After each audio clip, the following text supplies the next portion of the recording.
Talking electronics were all the rage in the 1980s. There were talking cars. Your headlamps are on. Your keys are in the ignition. Talking computers. This is a DRSA voice synthesizer demonstration program. Talking video games. Mattel Electronics presents B-17 Bomber. B-17 Bomber. Talking educational toys. Now spell leisure. L-E-A-S-U-R-E.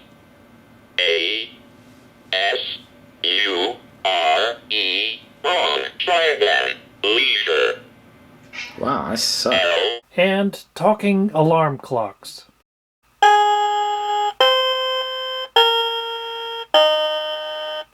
The time is 9:15 a.m. This is the Micronta Vox Clock 3. The first Vox Clock was introduced on October 30th, 1981 by Radio Shack at a price of $79.95. It was then followed by the Vox Clock 2, which was a cube-shaped battery-powered clock, and notice they say no moving parts. That's because some previous talking clocks and other talking products used miniature phonograph records to play the voice. Right door is open. Parking brake is on. Or a magnetic disc with a moving tape head. 9, 18, 2, 39. The Vox Clock 3 was introduced in late 1984 at a price of $49.95. Then Radio Shack introduced the Vox Watch, a talking wristwatch. And these talking clocks and watches must have been popular because Radio Shack kept introducing more models of them in the late 1980s and early 1990s. Now let's take a closer look at the Vox Clock 3. It has a simulated wood grain cabinet, as it says right there, with chrome on the front.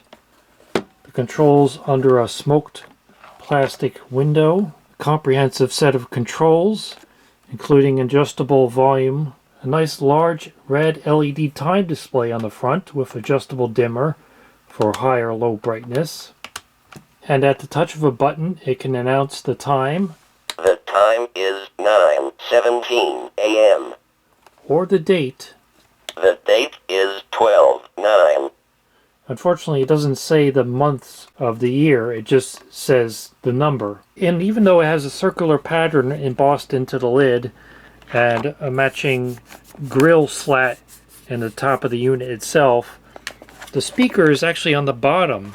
This is simply decorative, but it does do a good job of reflecting the sound of the speaker off of the table or whatever you have it sitting on. The date is 12/9. On the bottom it lists the catalog number of 63-906. It's an electronic LED Vox clock, and it was custom manufactured in Hong Kong for Radio Shack. As for which company custom manufactured the Vox Clock 3 for Radio Shack, it was actually a rebadged Spartus AVT, which stood for Audio Visual Time. The time is 1:43 p.m. It does have a battery backup, but instead of the customary 9-volt battery, this greedy little thing uses AA batteries. You may be able to see some gouge marks here because it's very difficult to open the door without prying it open. And you can see this thing runs on 7 AA batteries.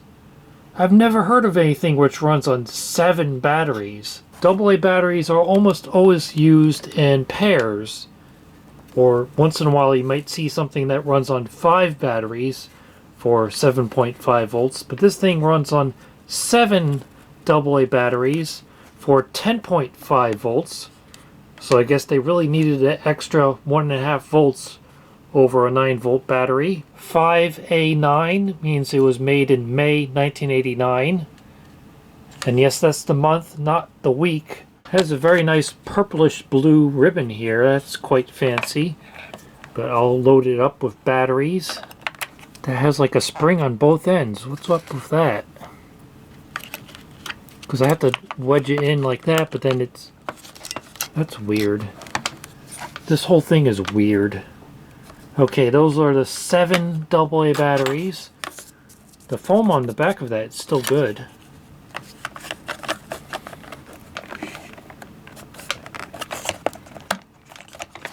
Okay. The date is 12-9. Yes, thank you.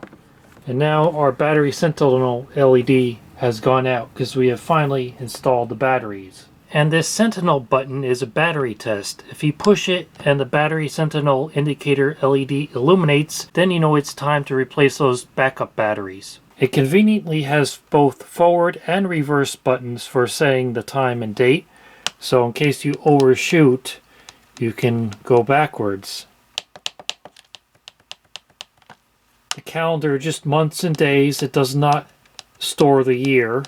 You can see it has a full 4-digit display, so maybe there's a version of this that supports 24-hour time, but this one does not. It just has AM and PM.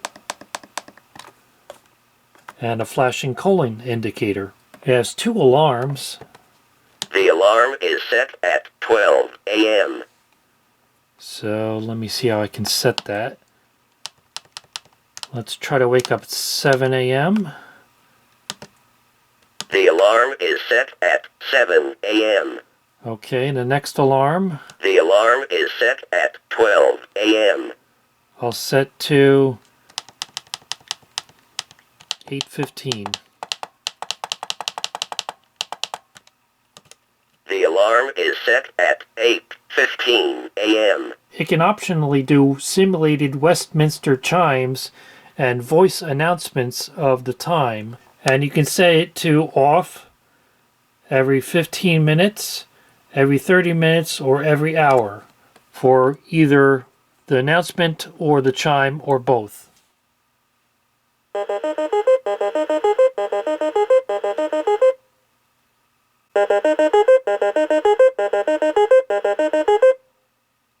The time is 7 a.m.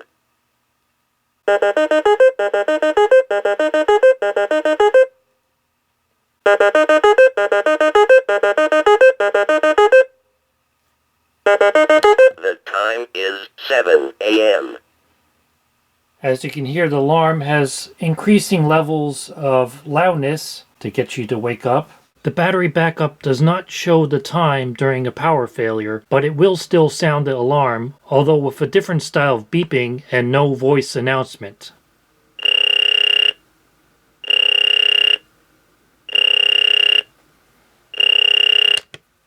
And here's what it sounds like if you have both the Westminster chimes and the voice announcement every hour.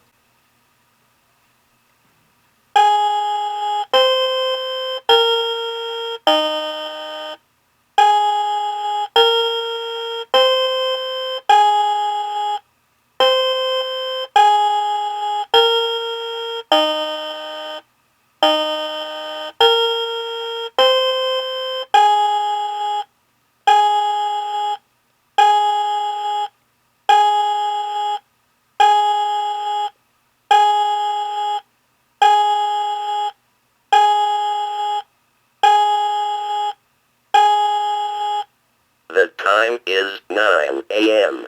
You can hear it trying to simulate the chimes gradually decreasing in loudness as the bells fade out, but it doesn't do a very convincing job of it because you can hear the steps and the volume. It's sort of notchy and very digital sounding. So if I was going to use this regularly, I would just turn off the chimes and only have the voice announcement.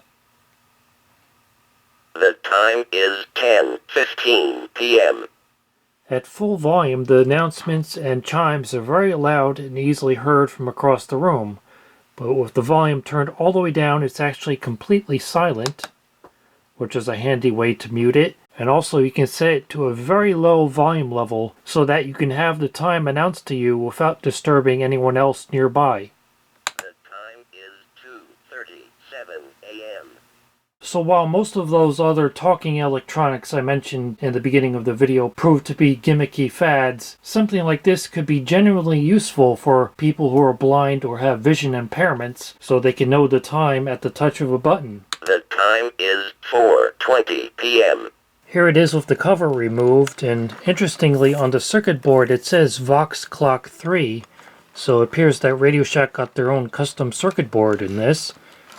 And this wire nut is not something I added, that was factory equipment, and I don't think anybody else was in here before me considering how tightly the case was clipped on. It felt like I had to break it to take it off. And there's the voice synthesizer chip, a Texas Instruments TMS5110A. It's the same kind that was used by the Chrysler Electronic Voice Alert. Your headlights are on. Thank you. And it's an updated and improved version of the TMS5100, which was used by the Speak and Spell. Here is your score. 0 correct, 10 wrong. And here it is with just the chime on the half hour.